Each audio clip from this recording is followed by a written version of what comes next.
دوستوں بزرگوں بھائیوں، میں آج آپ حضرات کے سامنے جس موضوع پر لطف کرنے کی سعادت حاصل کر رہا ہوں وہ ہے عقیدہ ختم نبوت۔ دعا ہے کہ رب العزت سے مجھ بندہ نچیز کو کما حق و سچ بیان کرنے کی توفیق عطا فرمائے۔ سامعین محترم، ہم سب مسلمانوں کا یہ عقیدہ ہے کہ میرے نبی حضرت محمد رسول اللہ صلی اللہ علیہ وسلم آخری نبی ہیں۔ میرے نبی کے بعد نہ کوئی نبی آ سکتا ہے، نہ کوئی رسول آ سکتا ہے، نہ کوئی پیغمبر آ سکتا ہے، نہ کوئی امت آ سکتی ہے۔ اسی بارے میں حضرت نانوتوی رحمت اللہ علیہ ایک جملہ فرمایا کرتے تھے، کہتے ہیں کہ جس طرح بندہ کوئی گاڑی خریدتا ہے یا کوئی مکان خریدتا ہے یا کوئی اچھی چیز خریدتا ہے، کہتا ہے کہ جناب یہ میری آخری چیز ہے، اسی طرح کیا زبردست جملہ کہتے ہیں کہ میرے نبی علیہ السلام بھی آخری نبی ہیں۔ کس لحاظ سے آخری نبی ہیں؟ آپ کی زلفیں دیکھو تو آخری، آپ کو حسن جمال دیکھو تو آخری، آپ کا نخرہ دیکھو تو آخری، آپ جب ہجرت کا سفر کر رہے تھے وہ سفر بھی آخری، جب آپ ہجرت کا سفر کر رہے تھے جو آپ کا ساتھی تھا وہ ساتھی بھی آخری۔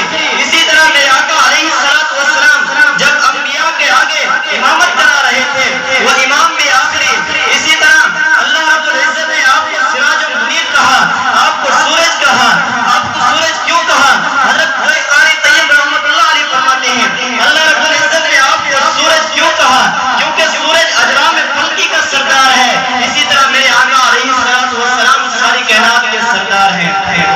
سامعین محترم، جس طرح سورج طلوع ہوتا ہے تو اس کی کرنیں تھوڑی سی ہوتی ہیں، اس کو بندہ پیار کی نگاہ سے دیکھ سکتا ہے، غصے کی حالت میں دیکھ سکتا ہے، جس طرح دیکھنا چاہے دیکھ سکتا ہے، کیونکہ اس کی کرنیں تھوڑی سی ہوتی ہیں۔ جب اس کی کیفیت وضحا والی کیفیت ہوتی ہے، جب اس کی والشمس والضحا والی کیفیت ہوتی ہے تو جب بندہ اس کو نہیں دیکھ سکتا، کیونکہ اس کے ارد گرد کرنیں بہت ساری جمع ہو جاتی ہیں اور بندہ اس کو نہ غصے کی حالت میں دیکھ سکتا ہے نہ پیار کی حالت میں دیکھ سکتا ہے۔ اسی طرح میرے آقا علیہ السلام جب فاران کی چوٹی سے اترتے ہیں اس وقت آپ کے ارد گرد کرنیں نہیں ہوتی، تھوڑی سی ہوتی ہیں، لیکن ارد گرد جب آپ کا آقا علیہ السلام کے ارد گرد کرنیں جمع ہو جاتی ہیں، کبھی صدیق کی صورت میں، کبھی حضرت عمر فاروق کی صورت میں، کبھی حضرت علی، حضرت عثمان کی صورت میں، اسی طرح جب آقا علیہ السلام کے ارد گرد بہت ساری کرنیں جمع ہو جاتی ہیں تو پھر کبھی مشرک یا کافر کو جرأت نہیں ہوتی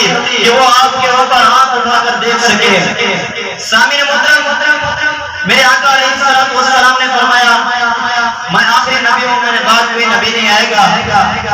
تو اسٹیٹ سیکرٹری صاحب کو جلدی ہے، مجھے بھی اتنی جلدی میں گھر جا رہا تھا لیکن مجھے بیان دے رہے۔